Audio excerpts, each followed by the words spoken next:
तो फ्रेंड, ये ड्यूटेरिया का 76वां सेट है। चलिए शुरू करते हैं। पहला प्रश्न है, नवजात शिशु की 3 माह तक की आयु के अध्ययन को क्या कहा जाता है? नियोनेटोलॉजी। देखिए, कैंसर का अध्ययन ऑन्कोलॉजी कहलाता है। 4 फरवरी को विश्व कैंसर दिवस मनाया जाता है। 4 फरवरी को विश्व कैंसर दिवस मनाया जाता है। एक विशेष कार्य करने वाले समान कोशिकाओं के समूह को क्या कहते हैं? तो उसे उत्तक कहते हैं और उत्तक प्रोटीन का बना होता है। मृत कोशिका की खोज 1665 में रॉबर्ट हुक ने किया था, जबकि जीवित कोशिका की खोज ल्यूवेन हॉक के द्वारा किया गया था। कौन सा जीव एक कोशिकीय नहीं है? जीवाणु।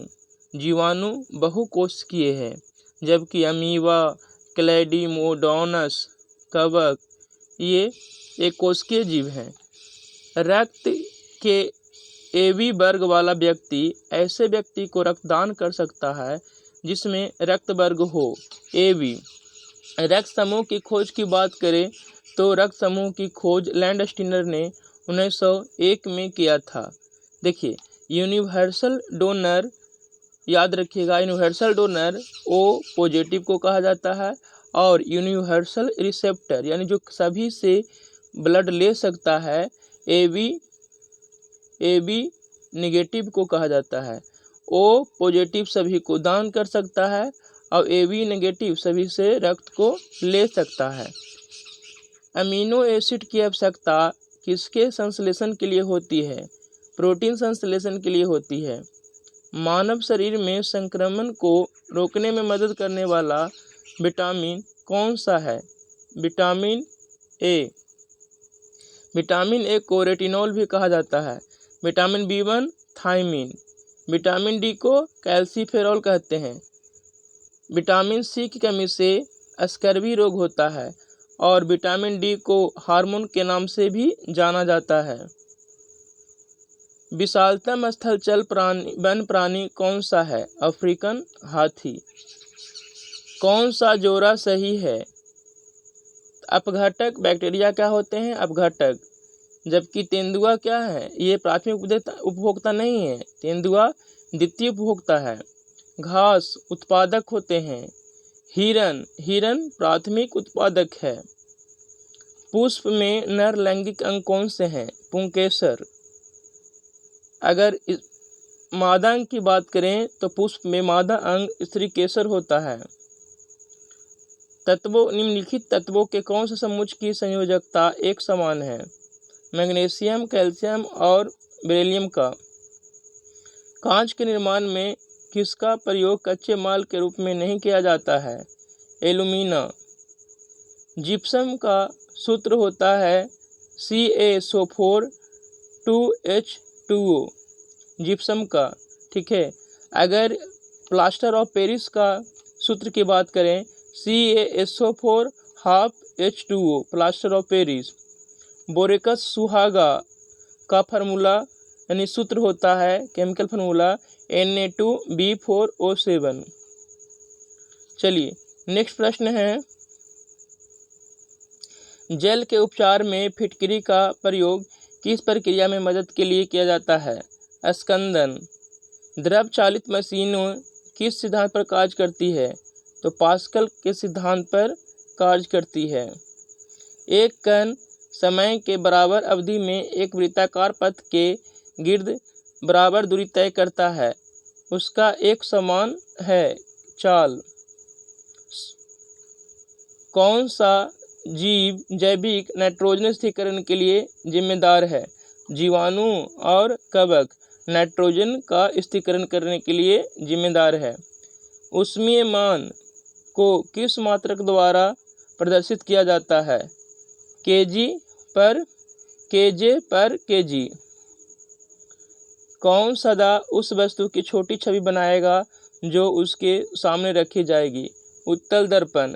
देखिए, उत्तल दर्पण का प्रयोग साइड मिरर के रूप में भी किया जाता है। सोलर कुकर में अवतल दर्पण का प्रयोग होता है। सर CV रमन को उसके किस प्रयोग के लिए नोबेल पुरस्कार दिया गया था? प्रकाश के प्रकीर्णन। धन परिचालन की मात्रा में वृद्धि के कारण बढ़ते मूल्य की अवस्था क्या कहलाती है? मुद्रास्फीति कहलाती है।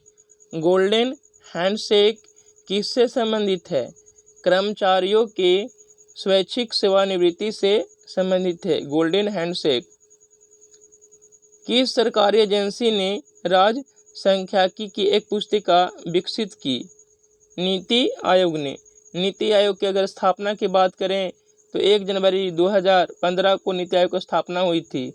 योजना आयोग की स्थापना 15 मार्च 1950 को हुई थी।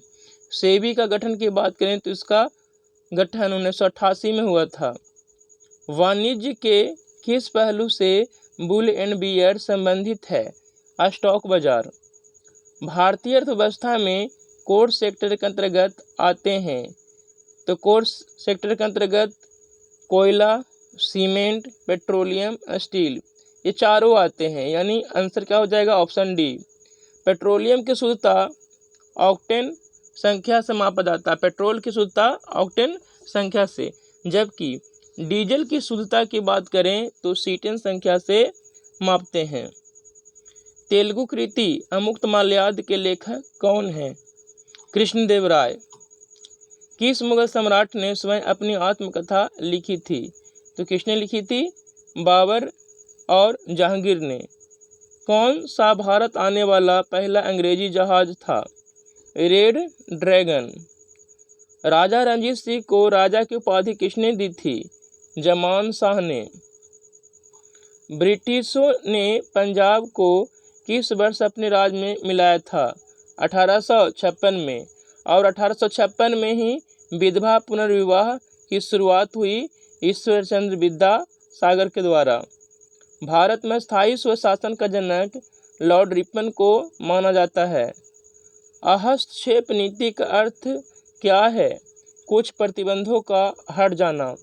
भारतीय संविधान के किस अनुच्छेद में विधि की सम्यक प्रक्रिया सिद्धांत को शामिल किया गया है? अनुच्छेद 21। अनुच्छेद 16 में अवसर की समानता है। भारतीय संविधान के पंचवर्षीय योजनाओं को किस देश के संविधान से लिया गया है? रूस के संविधान से। किस देश के संविधान से लिया गया है? तो रूस के संविधान से।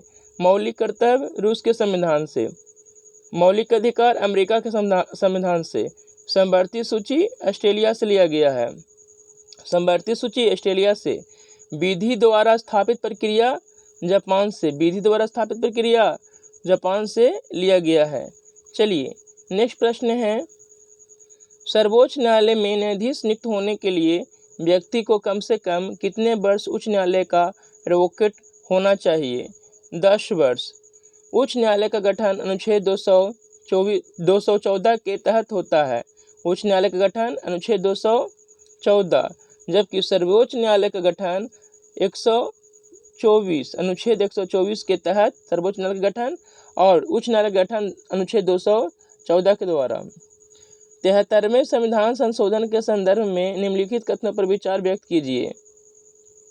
यदि पंचायत भंग होती है तो 6 माह के अवधि के अंदर चुनाव कराया जाएगा। यह त्रिस्तरीय मॉडल व्यवस्था करता है। ये दोनों कथन सही है, यानी ऑप्शन 2 और 4 सही है। बलवंत राय मेहता समिति गठन 1957 में हुआ था। ये 3 स्तरीय था। और अशोक मेहता समिति जो 2 स्तरीय था, इसका गठन 1977 में किया गया था। भारत में चलित न्यायालय का सूत्रपात किसने किया? Doctor APJ Abdul Kalam. APJ Abdul Kalam. स्वतंत्रता का अर्थ है बाहरी प्रतिबंधों का अभाव होना, ऐसी स्थितियों का होना जिसमें लोग अपनी प्रतिभा का विकास कर सके, यानी ऑप्शन सी 1 और 2। लोकसभा चुनाव का कोई प्रत्याशी अपना जमानत खो देता है यदि उसे प्राप्त न हो वैध मतों का 1/6। गणपूर्ति के लिए 1/10 मत चाहिए। संविधान को एक पवित्र दस्तावेज किसने कहा है? भीमराव अंबेडकर ने कहा है। आर्थिक नियोजन भारतीय संविधान के किस सूची में वर्णित है? समवर्ती सूची में। और समवर्ती सूची ऑस्ट्रेलिया के संविधान से लिया गया है। समवर्ती सूची में टोटल 52 विषय है। संघ सूची में 100 और राज्य सूची में 61 विषय हैं। भारतीय संविधान में कुल कितनी महिला सदस्य थी? तो कितनी थी? टोटल 15 थी। विश्व प्रसिद्ध द थ्री गॉर्जेस डैम किस देश में स्थित है? किस देश में है? चीन में। ब्राजील को सांपों का देश कहा जाता है। कौन सी झील एक लैगून नहीं है? पेरियार झील लैगून नहीं है, केरल में है। अष्टमुडी झील केरल में है। चिल्का झील उड़ीसा में है। पुलिकट झील तमिलनाडु और आंध्र प्रदेश की सीमा पर स्थित है। शिवालिक श्रेणियों की ऊंचाई कितनी है? 850 से 1200 मीटर। कौन सी जनजाति दीपावली को शोक के रूप में मनाती है? थारू। बागा जनजाति मध्य प्रदेश में। संथाल जनजाति झारखंड में। जापान पर्वतारोही जुंको तेबाई ने किस वर्ष पहली बार माउंट एवरेस्ट की चढ़ाई की थी? 1975 में। बीएसएफ की स्थापना 1965 में हुई थी। अरावली एवं विंध्य श्रृंखलाओं के मध्य कौन सा पठार स्थित है? मालवा पठार। किस तट से भारत का औसतन समुद्र तल मापा जाता है? चेन्नई से मापा जाता है। कौन सा राज्य 7 बहनें राज्य का भाग नहीं है? सिक्किम 7 बहनें राज्य का भाग का हिस्सा नहीं है। भारत की कौन सी पर्वत श्रेणी केवल एक ही राज्य में फैली है? अजंता। कौन सा सही नहीं है? मिलान गलत है। तो याद रखिएगा, कलिंग पुरस्कार की शुरुआत 1952 में हुई थी, न कि 1951 में। कलिंग पुरस्कार का संबंध विज्ञान से है। ऑस्कर पुरस्कार इसकी शुरुआत 1929 में हुई थी, इसका संबंध फिल्म से है। मान बुकर पुरस्कार इसकी शुरुआत 1969 में हुई थी, इसका संबंध साहित्य से है। दादा साहेब फाल्के पुरस्कार ये फिल्म से संबंधित है और इसकी शुरुआत 1969 में हुई थी। चलिए, कुछ महत्वपूर्ण पॉइंट दिया हुआ है जो अनुच्छेद से संबंधित है। चलिए एक बार देख लेते हैं। अनुच्छेद 1 राज्यों का संघ। अनुच्छेद 2 में नए राज्यों के प्रवेश एवं स्थापना। अनुच्छेद 3 राज्य क्षेत्रों की सीमा नामों में परिवर्तन। अनुच्छेद 74 मंत्रिपरिषद का गठन। अनुच्छेद 76 महान्यायवादी की नियुक्ति। अनुच्छेद 85 लोकसभा का विघटन। अनुच्छेद 108 संयुक्त अधिवेशन का प्रावधान। अनुच्छेद 110 धन विधेयक की परिभाषा। अनुच्छेद 111 सदन द्वारा पारित विधेयक पर राष्ट्रपति की सहमति। अनुच्छेद 112 संसद के समक्ष बजट प्रस्तुत करने का प्रावधान। अनुच्छेद 123 राष्ट्रपति द्वारा अध्यादेश जारी करने का प्रावधान। अनुच्छेद 124 सर्वोच्च न्यायालय का गठन। अनुच्छेद 129 सर्वोच्च न्यायालय के अंतर्गत अभिलेख न्यायालय। अनुच्छेद 148 नियंत्रक एवं महालेखा परीक्षक की नियुक्ति। अनुच्छेद 169 विधान परिषद की स्थापना एवं विघटन। विधान परिषद अनुच्छेद 169 विधान परिषद की स्थापना विघटन। अनुच्छेद 200 विधानमंडल द्वारा पारित विधेयक पर राज्यपाल की सहमति। अनुच्छेद 213 राज्यपाल द्वारा अध्यादेश जारी करने का प्रावधान। अनुच्छेद 214 राज्यों में उच्च न्यायालय का गठन। अनुच्छेद 233 जिला न्यायाधीशों की नियुक्ति। अनुच्छेद 266 भारत की संचित निधि का उल्लेख। अनुच्छेद 267 भारत में आकस्मिक निधि का उल्लेख। अनुच्छेद 280 वित्त आयोग का गठन। अनुच्छेद 300 का संपत्ति का अधिकार पहले यह मौलिक अधिकार का भाग था। अनुच्छेद 312 अखिल भारतीय सेवाओं की स्थापना। अनुच्छेद 315 संघ एवं राज्यों के लिए लोक सेवा आयोग की स्थापना। अनुच्छेद 324 निर्वाचन आयोग। निर्वाचन आयोग की स्थापना 25 जनवरी 1950 को हुई थी, इसीलिए 25 जनवरी को मतदाता दिवस मनाया जाता है। अनुच्छेद 326 नागरिकों को मताधिकार की स्वतंत्रता। अनुच्छेद 330 लोकसभा में एससी या एसटी के लिए आरक्षण। अनुच्छेद 332 विधानसभा में एससी और एसटी के लिए आरक्षण। अनुच्छेद 338 राष्ट्रीय अनुसूचित जनजातीय आयोग। अनुच्छेद 338 का राष्ट्रीय अनुसूचित जनजातीय आयोग। अनुच्छेद 340 पिछड़े वर्गों की दशाओं की जांच हेतु गठित आयोग। अनुच्छेद 343 संघ की कार्यपालिका। संघ की आधिकारिक भाषा देवनागरी लिपि में लिखी गई हिंदी में होगी। अनुच्छेद 368 संविधान संशोधन। जो दक्षिण अफ्रीका के संविधान से लिया गया है, ये भाग 20 में है। चलिए आज यह सेट कंप्लीट होता है। चलिए इसी तरह से आप लोग जुड़े हो रहिए और इसे देखते रहिए। अगला सेट कल होगा। धन्यवाद।